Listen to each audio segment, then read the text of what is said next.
오늘 성경 말씀 요한복음 17장 6절에서 23절입니다. 세상 중에서 내게 주신 사람들에게 내가 아버지의 이름을 나타내었나이다. 그들은 아버지의 것이었는데 내게 주셨으며 그들은 아버지의 말씀을 지켰나이다.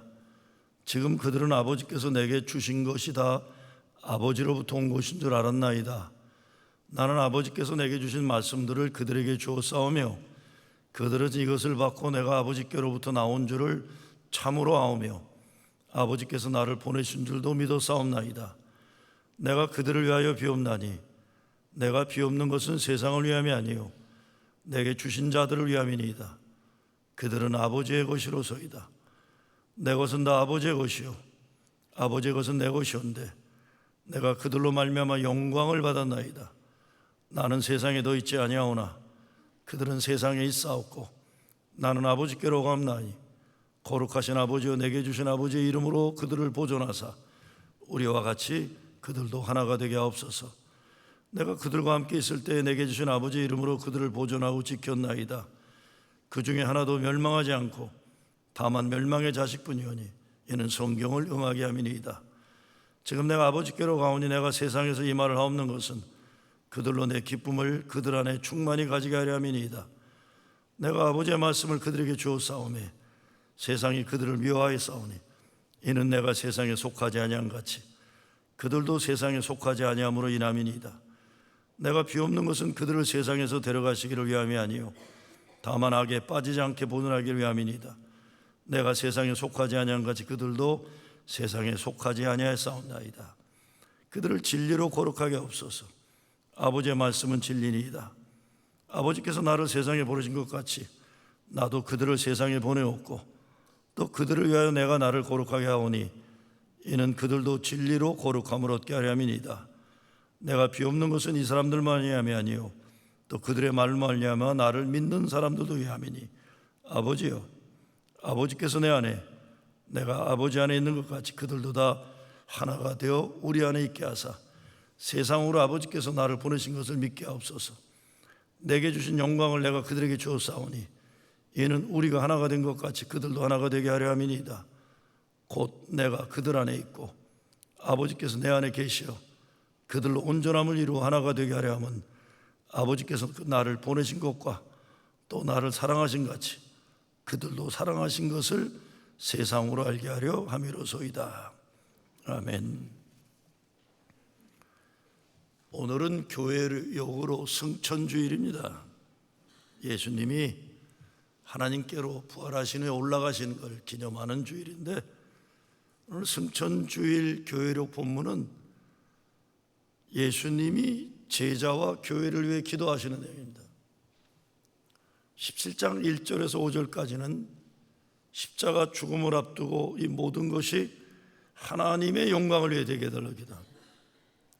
6절부터 19절까지는 제자들이 기도했어요. 20절부터 26절까지는 앞으로 이 땅에 세워질 교회를 위해 기도하십니다. 기도의 내용은 제자들이 하나님 이름으로 보존되고 성부와 성자가 하나이듯이 그들도 하나 되게 해달라 이런 내용입니다. 근데 예수님이 그들을 위해 기도하시면서 10절에 보면 예수님이 제자들을 때문에 자신이 영광받았다 이렇게 말씀하세요. 근데 성경 어디에 봐도 제자들을 칭찬하는 말씀 찾기 어려워요. 제자들이 요한복음 오늘 이 말씀 아마 살아계실 때 얘기 안 하셨던 것 같아요. 기도한 거니까 모르잖아요. 난 요한이 이거 어떻게 알았는지 모르지만 요한 아마 제자들이 엄청 기뻤을 거예요. 아, 예수님이 우리 때문에 영광 받으셨구나. 우리 같은 못난 것들, 십자가 가실 때 배신했던 비겁한 것들. 아, 근데 예수님은 하나님께 우리 때문에 영광 받았다고 기뻐하셨구나. 가정의 달이잖아요. 가정의 달. 옛날 우리 어른들, 특별히 남자들은요, 제 세대가 자랄 때 사랑의 표현이라든가 칭찬 이런 거 진짜 못하셨어요. 저희 아버지가 굉장히 자상한 분이셨어요. 그래도 난 한 번도 종호야 I love you 영어 선생이었는데도 난 그런 말 해본 적 들어본 적이 없어요. 저희 아버님 영어 선생이었어요. 고등학교. 그거 힘들어요. 근데 나한테 I love you 그런 적 없으세요. 사랑하는 건 알지만 저는 목회하면서 부목사들이나 전도사들한테 아첨도 하고 애교도 하고 별거 다 하지만 제가 목회할 때는 어느 교회나 조금 큰 교회라도 부목사 하나밖에 없었어요. 그러니까 부목사가 예배 끝나면 미국계 빌려보니까 화장실 청소도 다 해야 되고 다 해야 됐어요. 제가 79년도 신학대학원을 갔는데 광주가 터지고 80년대부터 제가 보스턴 한인교회 장로교회죠. 홍문수 목사님 전도사부터 들어갔어요. 한 번도 따뜻한 말 해준 적이 없었어요. 저 하나 놓고 목사들하고 가르치시는데 주로 이런 말씀이세요. 너가 대학원 다니는데 이게 대학원 수준이냐? 이거 첫째. 두 번째, 너를 보니까 감리교 미래가 암담하다. 나는 감리교, 자기는 장로교 목사인데. 제가 일주일에 최소한 한 번씩은 찰스 강변에 나가서 엉엉 울다가 집에 갔어요. 속상해서. 그런데 누구라고 말씀드리면 좀 뭐하지만 한국에서 김수환 추기경 세상 떠난 다음에 일반 신문에서 기독교 개신교 목사를 그렇게 일반 신문에서 다뤄준 목사는 그분밖에 안 계세요. 대단한 분인데 카리스마가 있는 그 어른이 보스턴 한인교회에 오셨어요. 식사하러 가는데 저만 데리고 가시더라고요. 담임 목사님. 그리고 저보고 그 어른 옆에 앉으라고 그러더라고요. 나는 불안에 짝이 없어요. 왜냐하면 기골이 장대하시고 카리스마가 철철 넘치는 어른인데 나는 힘도 없고 이제 23살 부목사 찌그러져 있는데 저를 쳐다보지도 않으세요. 무서운 분이세요. 갑자기 그 어른이 홍 목사, 이 젊은이가 자네가 나에게 얘기하던 그 젊은인가? 그러세요. 보니까 우리 목사님이 얘기해 주신 거예요. 저를 쳐다보지도 않으시고 고맙네 그러시더라고요. 고맙네.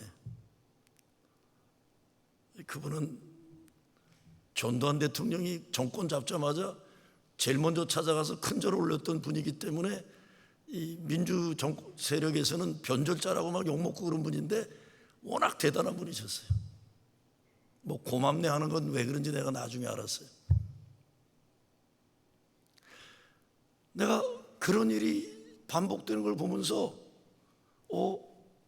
목사님이 맨날 나만 있을 땐 야단만 치시고 맨날 구박하셨는데 80년대 대한민국하고 미국의 기라성 같은 어른들이 보스턴, 뉴욕 이렇게 오시면 꼭 홍 목사님을 찾으러 오셨는데 항상 홍 목사님이 제 얘기를 하셨더라고요. 근데 그거 아세요? 아버지가 나를 사랑한다, 귀하다고 말해주는 한마디, 내 스승이나 선배가 나한테는 안 해도 누구한테 칭찬한 마디, 엄청나게 힘되는 겁니다. 엄청난 힘이에요. 그런데요, 오늘 예수님이 나를 위해 기도해 주신다.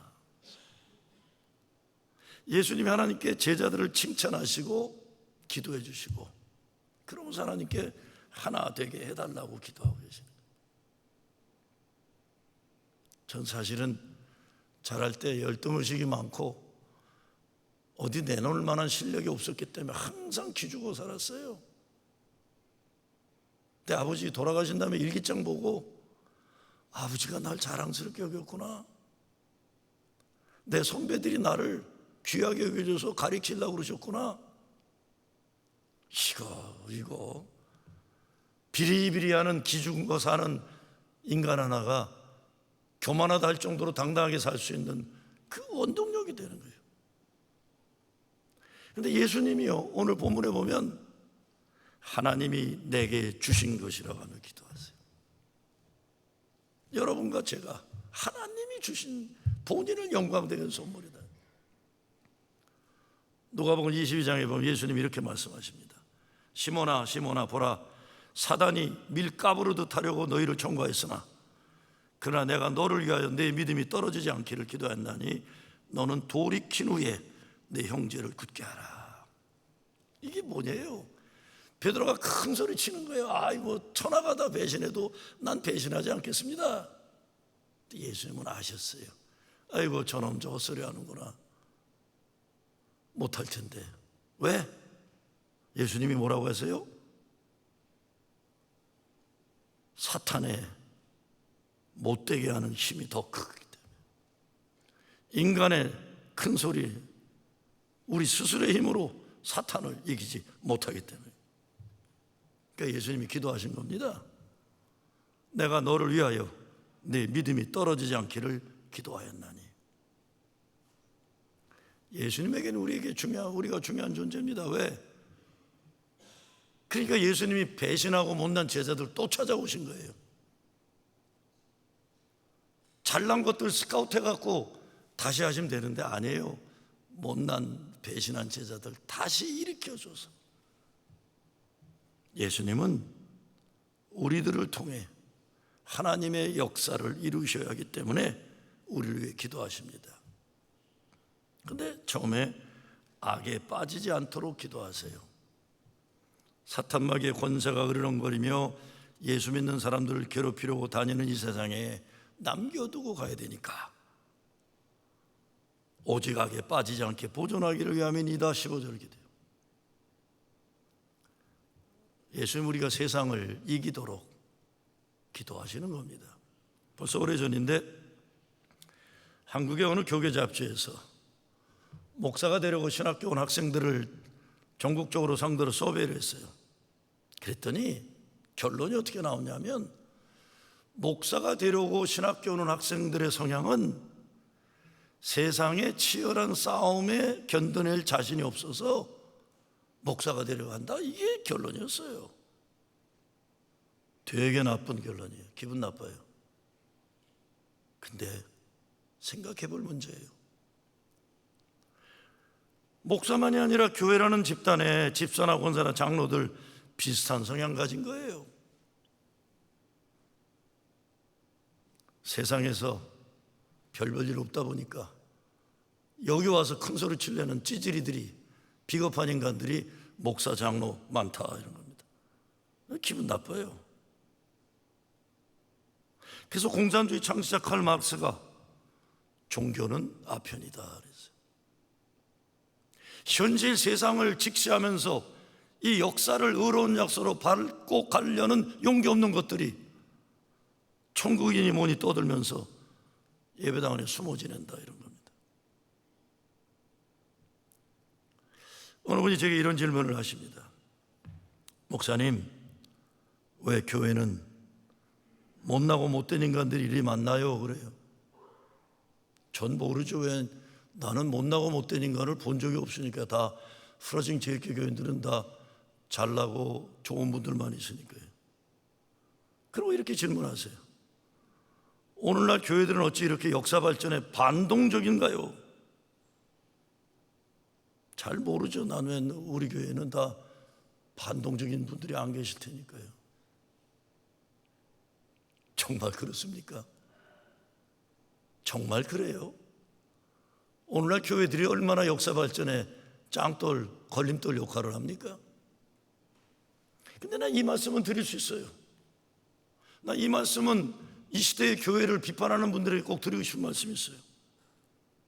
사도 바울이요, 하나님이 연약한 자를 들어 강한 자를 치신다고 했어요. 배우지 못한 자들을 들어 배운 자들을 부끄럽게 하신다고 했어요. 그것처럼 오히려 예수 믿는 것은 세상에서 깨어지고 부서진 사람들이, 패배한 사람들이 예수님 만나 성령의 능력받아 새 사람 되어서 세상을 이기는 것이다 하는 거예요. 그러니 비겁하고 못난 약한 인간들로 보지 말고 예수님 만나면 예수의 능력과 지혜를 가지고 세상을 복음으로 변화시킬 수 있는 가능성을 가진 존재로 우리를 봐달라고 말씀드리고 싶어요. 오래전 한국교회 100주년에 열렸던 대회에서 연세대학교 교수였던 노정선 교수께서 한국교회가 바리새인 만드는 일을 목표로 삼았기 때문에 예수와 너무 거리가 멀게 되었다고 문제를 제기하셨습니다. 그런가 하면 이민교회 100주년 기념대회에서 연합장로교단 미국 본부에서 일하시던 최창욱 목사님이 한국과 미국 이민교회들의 문제는 전반적인 저질화라고 비판을 하셨어요. 참 성자같이 이북에서 내려오셔서 홀로 살아가셨던 그 어른이 오늘 깜짝 놀랐어요. 그렇게 조용조용하게 말씀하시지만 너무나 놀라운 비판을 하셨어요. 신학교는 물론 교회에서 지성과 영성을 겸비한 지도자들이 배출되지를 못하고 있다는 문제제기입니다. 상당히 자존심 상하고 기분 나쁜 지적이에요. 그렇지만 반성해야 할 문제입니다. 예수님이 기도하시는데 내가 비없는 것은 악에 빠지지 않게 보존하기를 위함이다. 무슨 말씀입니까? 우리가 세상 악한 세력에게 멍청하게 당하지 말고 믿음으로 이기는 사람이 되라. 교회가 도피처예요. 사실 상처받고 수고하고 무거운 자들이 예수님 품 안으로는 도피처지만 영원한 도피처는 아니에요. 여기서 힘을 얻고 능력 가지고 세상에 나가 하나님 나라를 이루기 위해 강한 하나님의 군대가 되어야 되는 거예요. 악한 영은 물리쳐야 됩니다. 사탄 마귀 권세는 피하면 안 돼요. 물리쳐야죠. 예수의 이름으로 물리쳐야 되는데 피하니까 악한 영의 도구 노릇하는 인간들이 어디에서나 자기 멋대로 하고, 그게 가능한 그 교회예요. 어디서 그런 함부로 하는 일들이 가능합니까? 이 교회라는 데가 은혜가 있고 사랑이 있으니까 품어준다고 못된 못난 짓 함부로 해도 된다는 거, 이건 또 아니에요. 이건 아니에요. 물리쳐야 돼요, 여러분들. 세상에서 못 배운 무식한 사람도 하나님의 지혜를 배우고 예수의 지성을 배우는 것이 교회예요. 이 사람들이 세상적으로 못나고 모자라는 것 같아도 베드로처럼 예수의 제자가 되면 세상을 변화하는 놀라운 역할을 하는 거예요. 전 그래서요, 교회 청년들이나 청소년들 교회 건물 안에서 사치기 사뽀뽀하고 흐느적거리는 거 별로 안 좋아해요. 당당하게 세상에 나가서 막 제대로 세상에 멋진 인생을 살아요. 아이고, 제가 아무리 얘기해도 젊은이들 안 들어요. 저는 이 예배 드리면 햇빛이 있는 창문이 있는 데 드려야 된다고 보는데, 요즘 젊은이들이 모이는 교회 다 지하실이에요. 지하실. 어두컴컴하게 해놓고 조명 비추고는 이건 내가 챙겨날 문화는 아니지만 난 도대체 왜 저 지하실에서들 저러고 있나. 근데 우리 교회도 마찬가지다. 지하실을 좋아해. 젊은이들은 할 수 없죠. 저는 학교에서도 예수 믿는 아이들은 든든하고 씩씩하고 담대하고 정의롭고 모든 일에 있어서 악과 싸워 넉넉히 이기는 하나님의 군대가 되기를 바라요. 군사가. 예수 믿는 젊은이들이 세상 최고 지성사회에서도 정치사회, 문화 어느 분야에도 당당한 지도자가 되기를 바라요. 그런데 진정 가장 고상한 진리인 예수의 복음을 가지고 세상을 변화시킬 수 있으려면 실력에서나 인격에서나 우리가 우수해야 됩니다. 물론 지치고 어려움 당하면 위로받고 치유받고 사랑과 은혜로 품어줘야지. 그러나 가능한 대로 당당한 존엄을 가진 존재로 살도록 우리가 양육해야 되는 겁니다. 강해진다는 게 뭡니까? 메가더 장군이 아들을 위한 기도에서 이렇게 기도했어요. 하나님, 내 아들을 쉬움과 안락의 길로 인도하지 마시고 고난과 도전에 분투함과 할 수 있는 길로 인도하옵소서. 그리하여 폭풍 중에서도 용감하게 싸울 줄 알고 패자를 긍휼히 여길 줄 알도록 가르쳐 주옵소서. 그랬어요. 고난과 도전에 분투함과 할 수 있는 길로 인도하기를, 폭풍 중에서도 용감하게 싸울 줄 알고 그러면서도 승자가 되었을 때 겸손하게 패자를 포용할 수 있는 자가 돼요. 어느 목사님이 부모들이 기도하면서 하나님, 우리 아들 얻어 터지게 해주세요, 피눈물 나게 해주세요, 그래서 주님을 붙들게 해주세요, 이런 정도는 기도해야 된다고 했어요. 제가 그분의 이름이 생각 안 나는데 한국에 유명한 분이셨어요. 그분이 간증에 이런 얘기를 해요. 자기 공부를 잘했대요. 그래서 자기는 서울대학에 간다. 이제 고3 때 공부 열심히 하고 실력으로 뭐 가고도 남을 실력이었어요. 근데 이제 마지막 시험을 앞두고 그래도 마음이 좀 그래서 새벽기도 갔는데 어머니가 예배당에 무릎 꿇고 기도하시는데 조금 떨어져서 기도하는데 어머니가 울면서 이렇게 기도하시더래요. 하나님, 우리 아들이 내일 대학 시험을 보는데 떨어지게 해 주시옵소서. 떨어지게 해 주시옵소서. 저놈이 지음으로 서울대 가지 못하고 그래서 교만하지 못하도록 떨어지게 해 주시옵소서. 떨어져서 겸손한 아들 되게 해 주시옵소서. 자기는 평생 어머니의 그 큰 사랑의 기도를 잊지 못했다는 겁니다. 여러분요, 잘난 자식들 너무 좋아하지 마세요.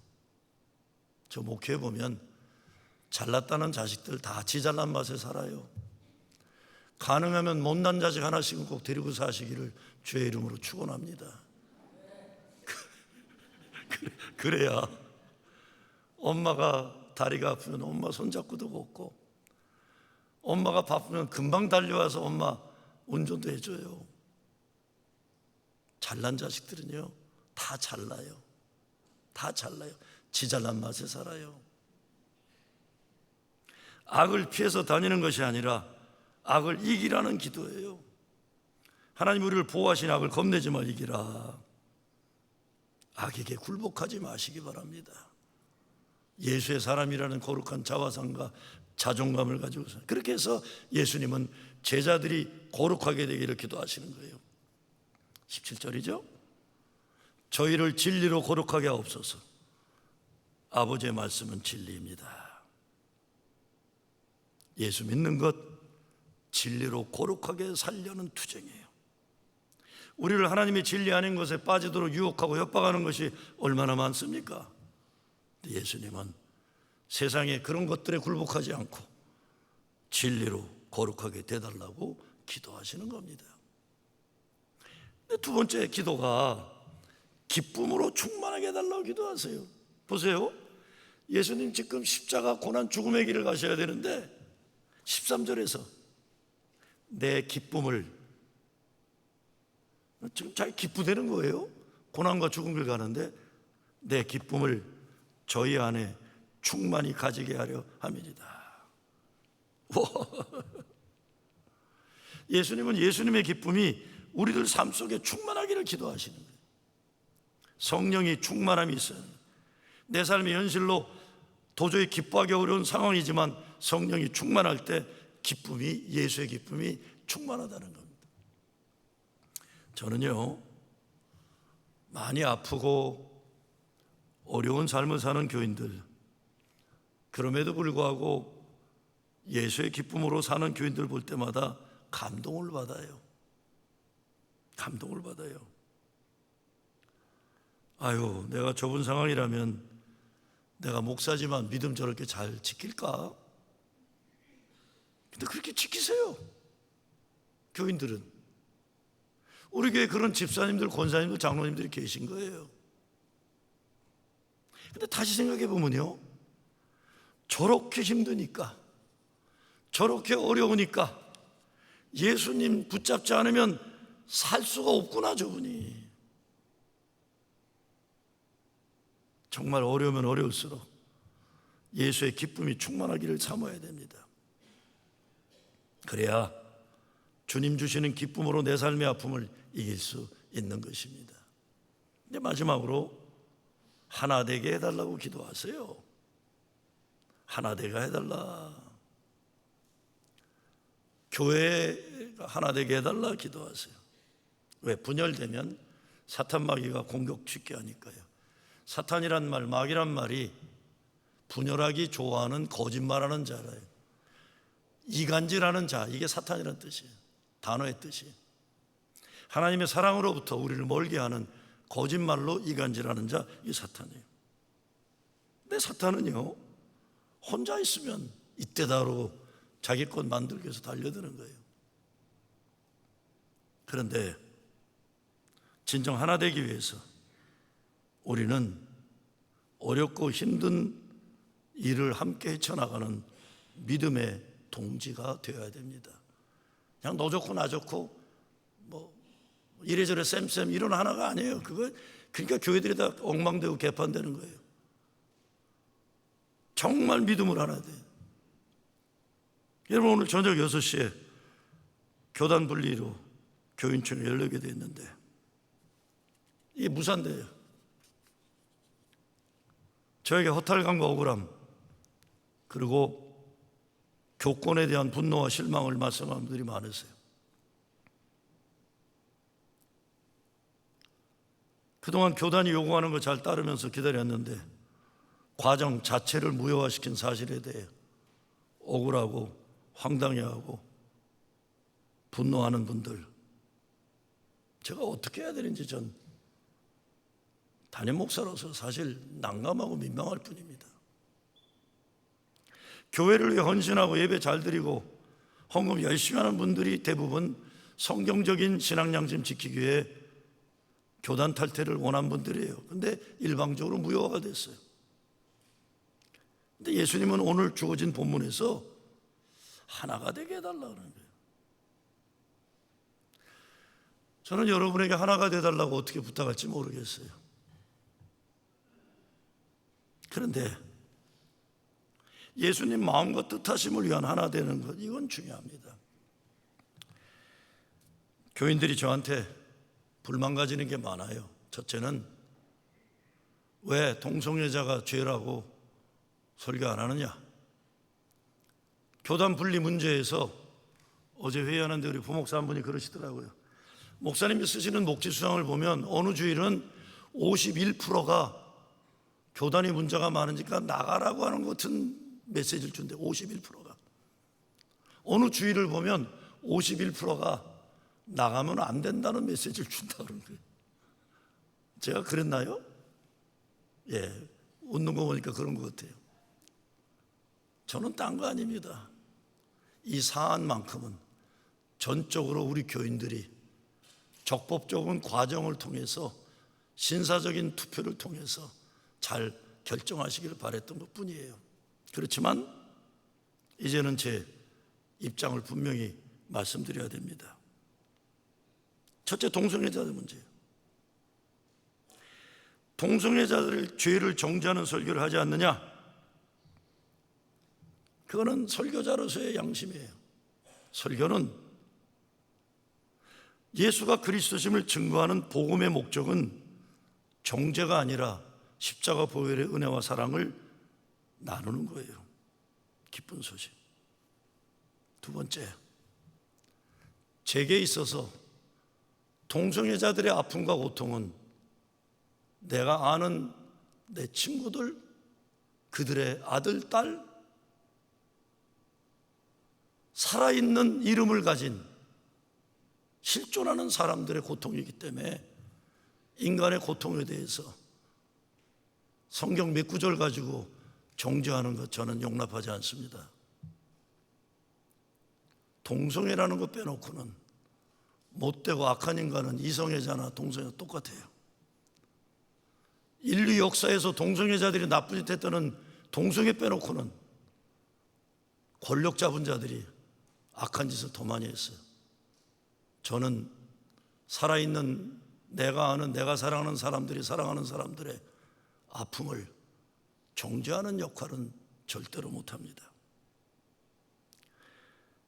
제가 그동안 말씀 안 드렸던 중요한 이야기를 한번 드리겠습니다. 그거는 이 시대 교회가 90년대 이후에 갑자기 낙태 문제가 대두됐어요. 그리고 동성애 문제가 교회의 중요한 주제로 대두가 된 겁니다.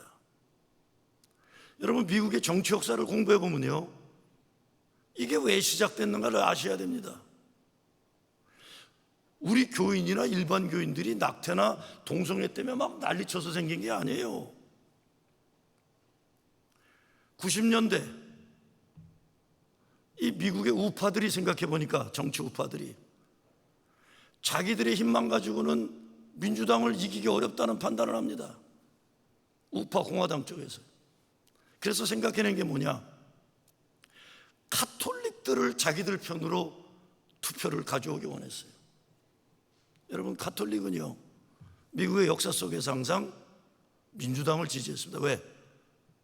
존 F 케네디 대통령 가톨릭이기 때문에. 근데 가톨릭들은 선거에서는 민주당을 지지하지만 종교적으로는 낙태를 죄라고 여기는 아주 보수인 입장이에요. 그래서 이 우파 정치꾼들과 개신교 인종차별주의이면서 극우 그룹과 가톨릭의 표가 합하게 되는 겁니다. 제가 말씀드리는 것은 이게 정말 낙태나 동성애가 원래 교회에서 시작된 문제가 아니라는 말씀드리는 거예요. 정치하는 사람들이 선동을 하니까 그때부터 교회가 난리가 나서 깨지기 시작한 거예요. 자, 낙태가 옳으냐 동성애가 이걸 제 말씀드린 그건 알아서들 하시기 바랍니다. 저하고 따지지 마세요. 이게 백인 우월주의 인종차별 조장하는 네오콘, 말하자면 신보수주의 정치 집단이 교회를 정치적으로 이용했다는 것, 이용당했다는 걸 아시길 바라요. 저는 이 시대 교회가 집중해서 싸워야 하는 시대의 악은 인종차별이에요. 젊은이들을 마약 중독에 빠뜨리는 마약이에요. 여러분, 지금 필라델피아나 뉴욕 다운타운에 기차 정거장 가면 각종의 마약 때문에 죽어가는 젊은이들 얼마나 많은지 몰라요. 근데 마약이 젊은이들이 그렇게 좋아서 이 나라에 이렇게 번창합니까?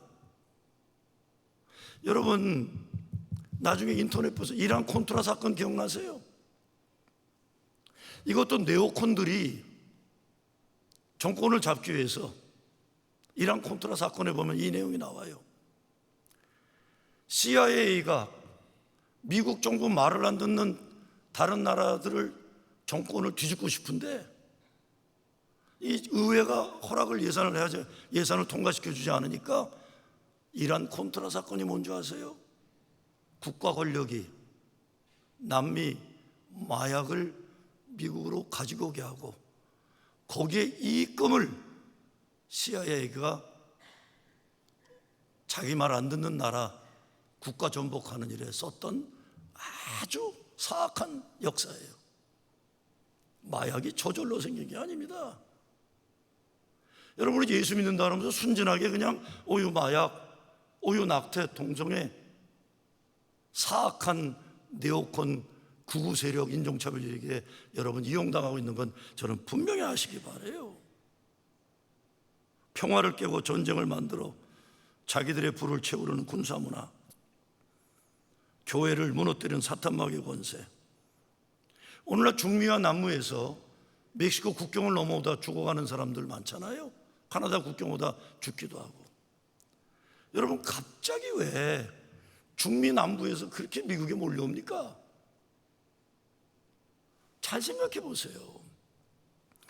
중미와 남미 나라 중에 미국 말 안 듣는 나라들, 유럽, EU의 말을 듣지 않는 나라들, 경제 제재, 이코노믹 생션 때문에 미국 말 안 듣는 나라들은 살 수가 없게 만드는 거예요.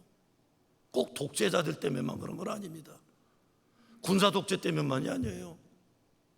어떤 대통령이 적법적으로 그 나라의 대통령이 뽑혀도 미국만 안 들이면 그 나라 경제는 폭망하는 겁니다. 이 제국주의적인 횡포가 있다는 것 우리가 알아야 돼요. 자, 제가 이렇게 설교하면 그렇지 우리 목사 좌파지, 정신들 차리세요. 진리가 여러분을 자유케 하는 거예요. 그러나 어서 그냥 허접한 유튜브에서 동네 이웃 구구파들이 하는 말 듣고는 그렇지, 난 별말 다 들어봤어요. 목회하면서 대장동 이재명, 후러신 김종호, 난 이재명을 본 적도 없어요. 진짜 너무 정신들 차리세요. 이렇게 무식하니까 사탄마귀에 쉽게 악용당하는 집단이 되는 겁니다.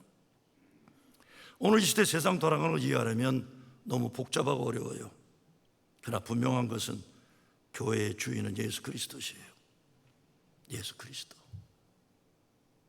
그러니 가정은 천국을 이루고 이 땅에 하나님 나라를 이루는 목적을 위해 하나가 되어야 됩니다. 오늘은 승천주일이면서 교단적으로는 웨슬리 회심주일이에요. 웨슬리가 많은 말을 했지만 감리교 창시자 웨슬리가 이런 말을 했어요. 어떤 사람이라도 당신이 생각하는 것과 다른 생각을 한다고 정죄하지 마세요. 당신이 생각하는 진리로 그를 설득하지 못한다면 절대로 강요하지 말아요. 만약에 사랑이 그가 당신에게 오도록 하지 못한다면 모든 사람의 심판자 되시는 하나님께 맡기세요. 나도 하나님의 심판 앞에 설 거예요. 내가 하나님 장난하면 안 됩니다. 내가 하나님 편에서 너는 정죄한다, 그런 게 어디 있습니까? 저와 여러분 다 주님 심판 앞에 설 거예요. 어려운 때를 우리가 지나갑니다. 교회를 세우는 건 어렵지만 무너뜨리긴 쉬워요. 이제껏 이 교회를 못나고 못된 척한 사람들은 앞으로도 교회를 어지럽게 하기 위해 최선 다할 거예요. 그러나 교회를 지켜내고 사랑하는 교인들은 계속 헌신하고 희생하면서도 이 황당함과 억울함을 이겨내고 교회 사랑하기를 포기하지 말아야 됩니다. 때로 사람이 뜻하는 것 길이 막힐 때 하나님이 열어주시는 길이 있습니다. 아픔과 어려움이 크면 하나님 은혜가 더 크기도 합니다. 저는 여러분이 앞으로 더욱 하나님의 마음과 주님의 뜻이 진전되는 일에 집중하는 교회 되도록 최고 최선 다해 주시길 바랍니다. 무엇보다도 예수님이 우리를 위해 기도하신다는 걸 기억하시기 바랍니다. 주님 함께 하시고 성령께서 능력 주실 겁니다. 주의 영광을 위해 주의 기쁨이 되는 여러분 되시길 주의 이름으로 축원합니다. 주님 감사합니다. 참으로 참담한 이 시대 교회의 현실입니다. 예수가 주인 되시는 교회가 이런 꼴은 아니지 않습니까? 주님, 시대를 속량하는 교회, 세상의 빛과 소금 되는 교회, 잃은 영혼을 구원하는 제대로 된 교회 되게 하여 주시옵소서. 예수 그리스도 이름으로 기도드리옵나이다.